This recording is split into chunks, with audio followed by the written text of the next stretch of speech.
형법이나 형사소송법은 죄를 범한 사람을 처벌할 때 적용하는 법입니다. 우리가 흔히 죄를 지은 사람에게 있어서 법이란 무서운 거, 벌 주는 거라 그냥 그렇게 생각할 수 있습니다. 그러나 사실을 좀 알고 보면 그렇지가 않습니다. 오히려 법이란 것은 죄인을 철저하게 보호하는 그런 기능을 가지고 있다는 사실을 우리 알아야 됩니다.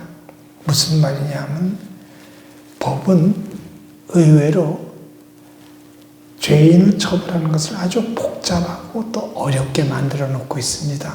까다롭습니다. 처벌하는 게 쉽지가 않아요. 우리가 흔히 법으로 따지면 금방 될 것 같지만 아주 사람들 지치게 만듭니다. 일단 처음엔.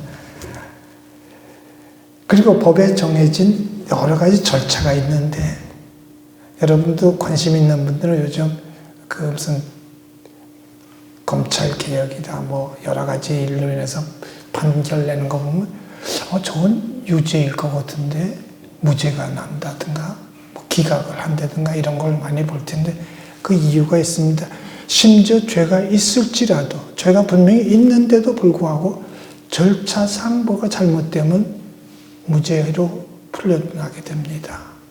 아주 좀 우리 상식을 벗어난다고 할까요? 그리고 실제로 처벌할 때에도 법에 정해진 벌 외에는 줄 수가 없습니다. 그 이상 주면 그 자체가 또 불법이 됩니다.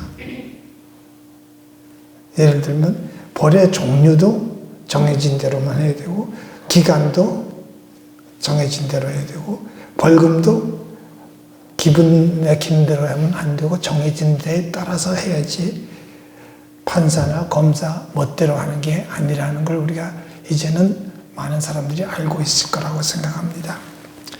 우리가 나라의 수준을 얘기할 때가 많죠. 그걸 어떤 경우에 선진국이다, 후진국이다, 이런 얘기를 하는데 수준을 따지는 그 척도랄까 기준이 여러 가지가 있습니다.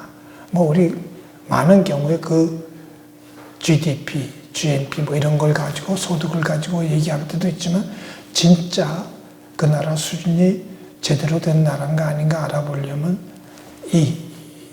이걸 가지고 재면 딱 좋습니다. 죄인을 어떻게 다루느냐, 법이 어떻게 집행되느냐 이걸 가지고 우리가 그 나라가 괜찮은 나라인가 아직은 형편없는 나라인가 이런 걸 알 수 있는데 옛날에는 어땠어요? 죄를 지었다고 우리가 확신을 갖는 게 아니라 의심만 하더라도 붙잡아다가 매질부터 하는 경우들이 있었죠. 네 죄를 네가 알렸다. 그리고 괴롭히면 나중에 죄가 없어도 아이고 잘못했습니다. 이런 수도 있는데 그 옛날 얘기만 할 때가 아니고 우리나라도 최근까지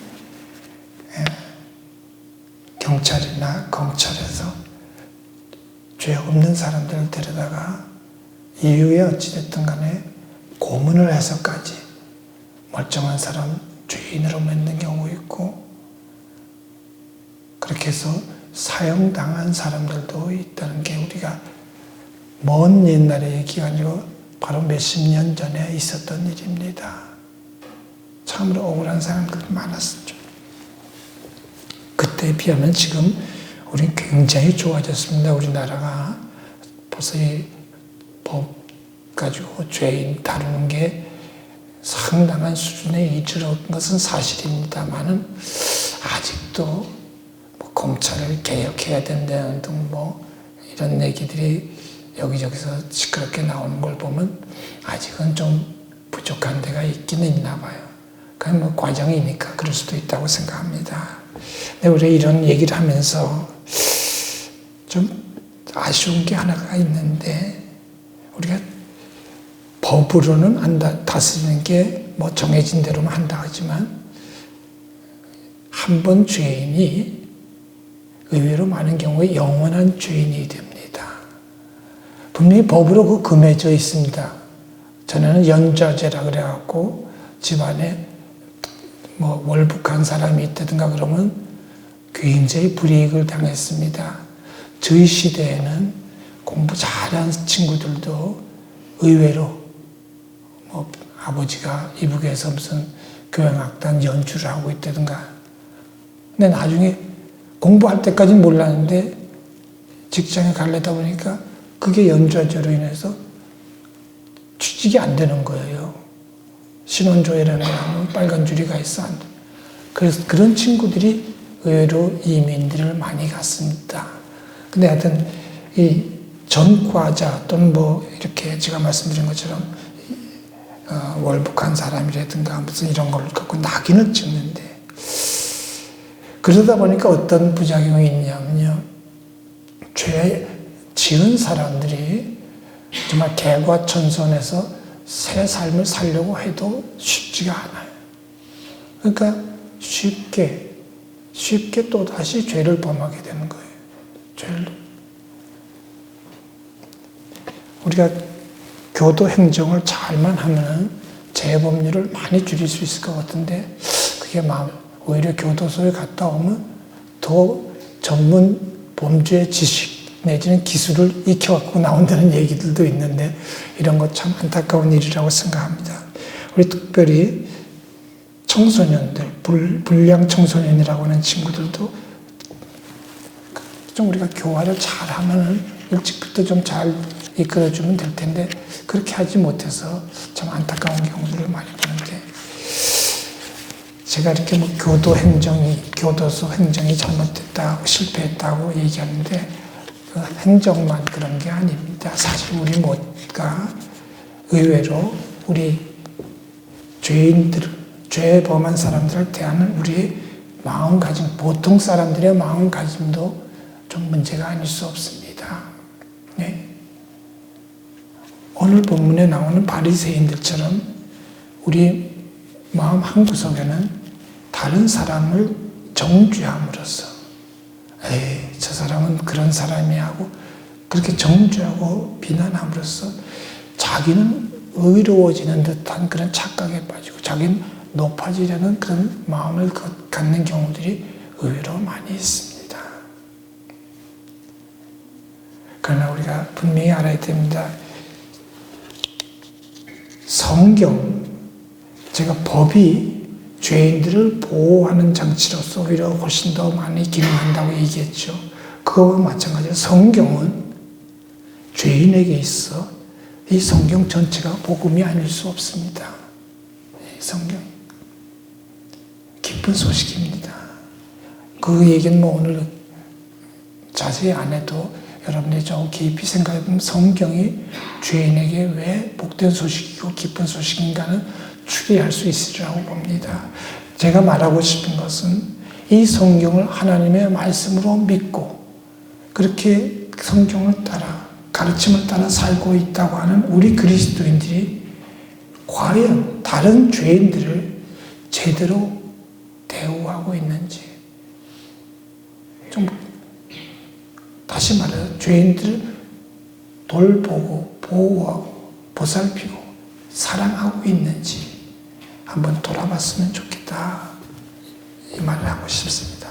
오늘 읽은 본문 말씀은 우리 예수님께서 세금 거두는 세리 마태를 제자로 부르시는 그런 이야기를 소개하고 있습니다. 예수님께서 세관에 앉아있는 마태에게 한마디 나를 따르라 말씀하셨습니다. 나를 따르라는 말씀은 어려운 말이 아니죠. 너 내 제자가 되거라 하는 이야기죠. 내 제자가 되라.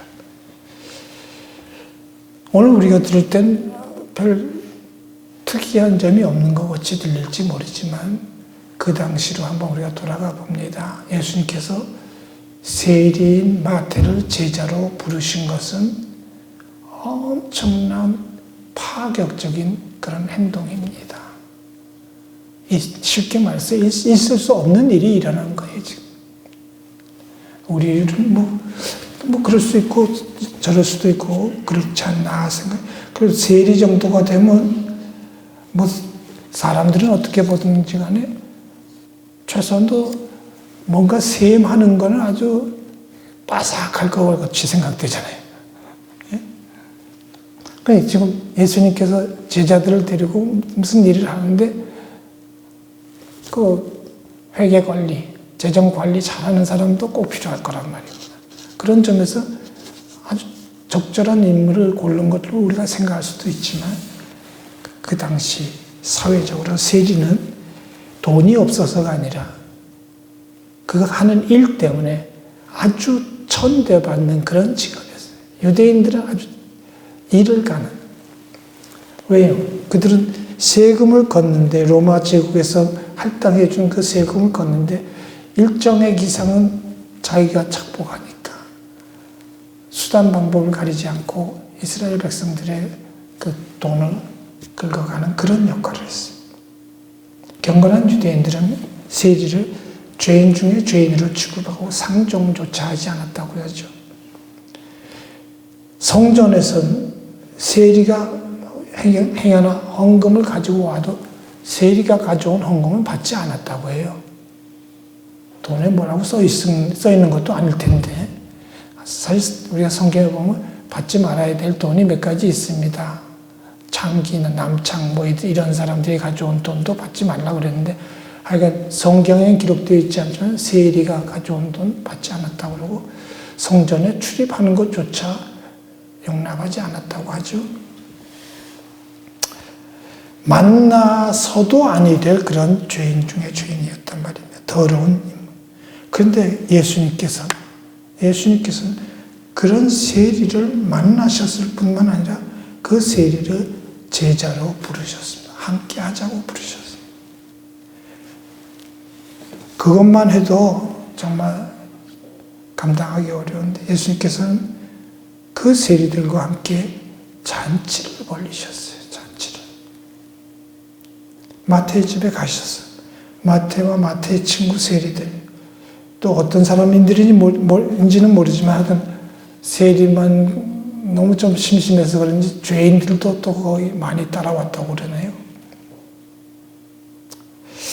세리들은 거기 잔치에 참여한 세리들은 자신들도 예수님에게 사람 취급받는 게 무지하게 기뻤을 거라고 생각해요. 우리가 지금 추측해봐도. 예수님께서 이왕에 부르시고 이왕 그들과 식사를 하시는데 뭐 찡그리고 못마땅한 표정 하셨을 것 같지는 않아요. 아마도 매우 기뻐하셨을 것 같아요.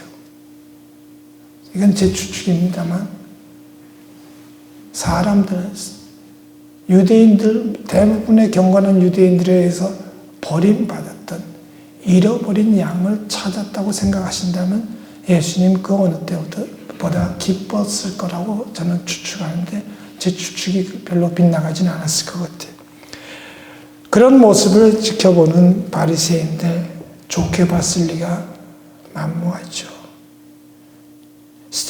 그 바리새인들의 전통에 의하면 세리와 더불어 식사하는 것조차 용납되지 않았고 금지된 일이었는데 그래서 그들은 말했습니다. 제자들에게 물었다고 했지만 아마 예수님 들으라고 그렇게 했겠죠. 어찌하여 너희 선생은 세리와 죄인들과 함께 잡수시냐? 함께 한 자리에 앉는 것도 우리가 용납하기 어려운데 어떻게 먹고 즐길 수 있느냐? 항의하는 뜻이죠. 예수님 대답하십니다. 다른 제자들이 대답하기를 기다리지 않고 예수님께서 친히 말씀하십니다. 건강한 자에게는 의사가 쓸데없고 병든 자에게라야 쓸데있느니라. 나는 의인을 부르러 온 것이 아니요 죄인을 부르러 왔노라. 나는 죄인을 부르러 왔노라. 이 짧은 말씀을 통해서 우리는 예수님께서 세리를 대하시는 태도가 바리새인들과는 완전히 다르다는 것, 완전히 다르다는 걸 알 수 있습니다. 예수님께서는 세리나 죄인들을 어떻게 보셨는가? 병든 사람으로 보셨어요. 병든 사람으로. 자, 병든 사람이 우리 앞에 있으면 어떻게 해야 돼요? 만사 제쳐놓고 고쳐줘야죠. 돌봐줘야죠. 이게 사람의 도리. 하나님의 백성들의 돌이 치료가 필요한 사람을 보셨습니다.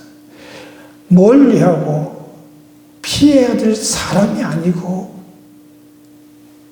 무슨 수일수 없어도 가까이 다가가서 고쳐줘야 할 대상으로 예수님은 보신 거예요. 오늘 저와 여러분에게 요구되는 마음가짐이 바로 이겁니다. 죄인 아니라는 게 아니라니까요. 죄인이죠. 얼마 남보다 훨씬 많은 잘못을 저질렀을 거예요. 그렇기 때문에도 예수님 그들에게 다가가셨고 그들을 부르시고 고쳐주시고 지금도 마찬가지라고 생각해요. 죄 짓지 않는 사람보다는 죄인에게 더 많은 돌봄과 사랑이 필요합니다.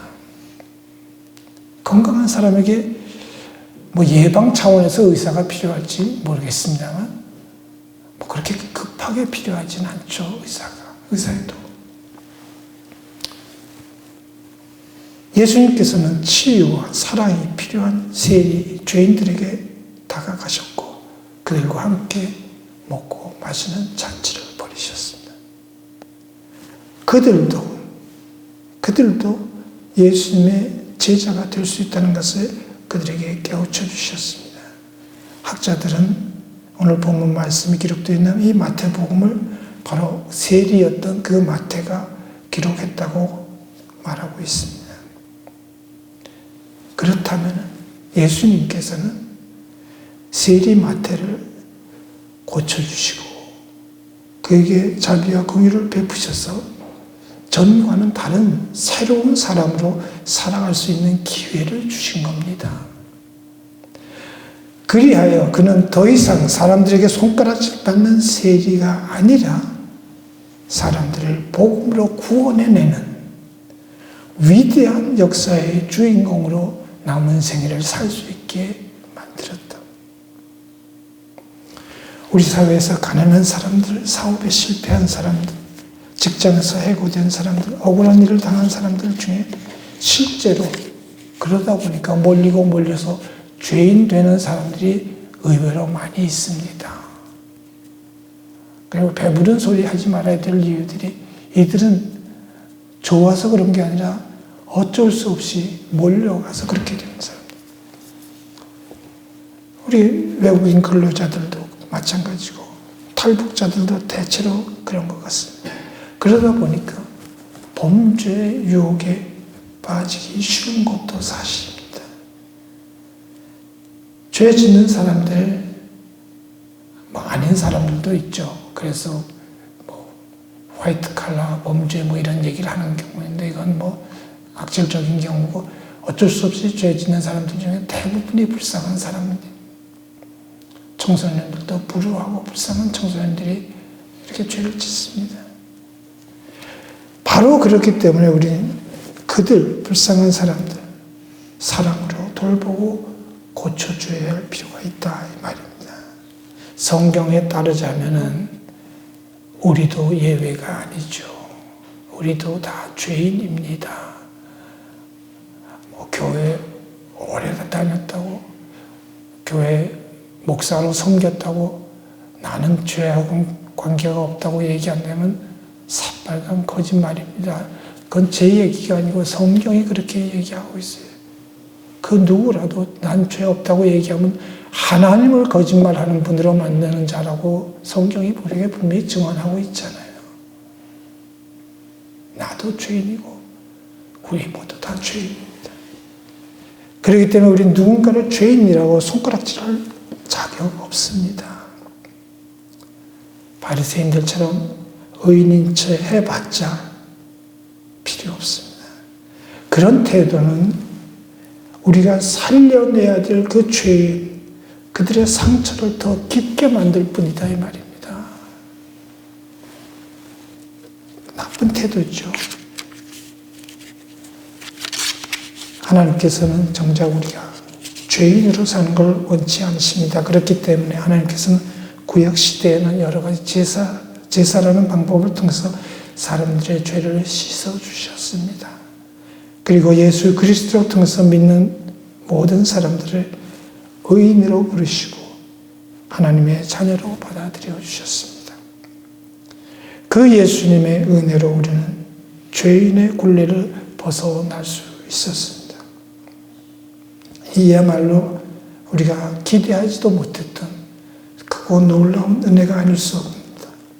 그 은혜 받은 우리들이 정말로 하찮은 죄 때문에 죄인으로 찍혀서 손가락질 당하는 일, 그들에게 우리가 지금과 같은 모습으로 다가가서는 아니 되겠단 말입니다.